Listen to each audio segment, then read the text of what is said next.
Hi again, Risa here, back with another episode of Ask Risa. This is my weekly series where I answer some common wedding planning questions and talk about some problems that you might be having if you are trying to plan your own wedding. There are a bunch of other videos in this series which you can find on my YouTube channel, which is under my company name, Risa James Events. They are all grouped together in one playlist to make it easy for you to find previous episodes. I release these every Wednesday, so if you find this series interesting, you can subscribe here on YouTube and be notified when I release new episodes. This week I'm talking about a question that I get asked surprisingly often, and that is whether people still do the bouquet and garter toss. I ask my clients as part of the timeline process whether they want to do the bouquet toss and the garter toss, and their response is almost always, I don't know. Do people still do that? Should we do it? Totally up to you. People do still do them. Not everybody does them. I would say probably about 75% of my brides do the bouquet toss, but only about 50% of the grooms do the garter toss. So there's a chunk of people who don't do either, and there's a chunk of people who just do the bouquet without the garter, but about half my clients do both. So, it's still pretty common. I do have one upcoming client.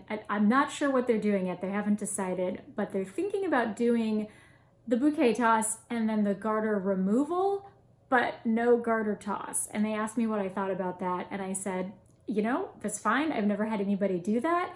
Your guests might be slightly confused because they might be expecting the garter toss to follow the garter removal. But you know what I tell people all the time, it's your wedding. You do whatever makes you happy. So we'll see if they end up going with that. I'm not sure what they're going to do, but there's a lot of ways that you can make this process your own and make it suit whatever you're comfortable with. I mean, traditionally with the garter toss, the bride sits out on the dance floor on a chair and the groom climbs up like under her dress and pulls the garter off, sometimes with his teeth. It can be a little, I don't know, maybe it's not your cup of tea is all I'm saying. And if it's not, that's totally fine. No one is going to look askance if you don't do the garter toss. No one's going to look askance if you do. So it's really just personal preference. These traditions started as sort of a way to share the good fortune of the couple getting married with their friends. And supposedly the person who catches the bouquet or catches the garter is the next one to get married, which is why we just call out the single people, the unmarried people. And you could be in a relationship, you're just not already supposed to be married to come out onto the floor for the bouquet toss or the garter toss, because theoretically, if you catch it, you'll be the next one to get married.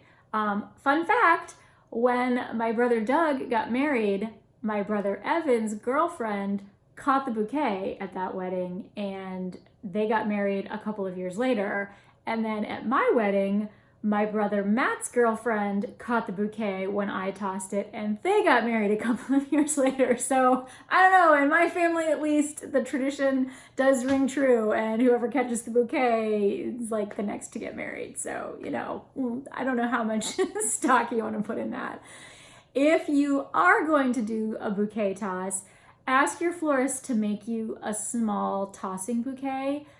For two reasons. One, a lot of brides like to save their bouquet. They have it preserved or they do something with it. And two, the bride's bouquet is usually kind of big and kind of heavy. You could actually injure somebody with some of the bridal bouquets that I have seen. So it's best to have just a smaller version of your bouquet to make it easier for tossing. And that way you can save your real bouquet to do with whatever you want. And as far as garters go, it's pretty common to buy them in pairs. A lot of times they come as a set of two. That way you can have one removed and tossed during the reception and then keep the other one as a keepsake if you're interested in doing that. Also, if you get a garter that is blue, you can kill two birds with one stone and have your something new and something blue and your garter. So actually, I guess you're killing three birds with one stone. Very efficient.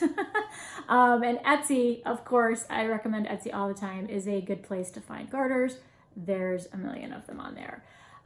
So the answer to the question is yes, people do still do the bouquet toss and the garter toss. Maybe not as common as it used to be, but it's still fairly common, at least in my experience. And I have planned weddings on both the East Coast and the West Coast. So I don't think this is a regional thing. I think this is just, it just kind of depends on your own personal preference.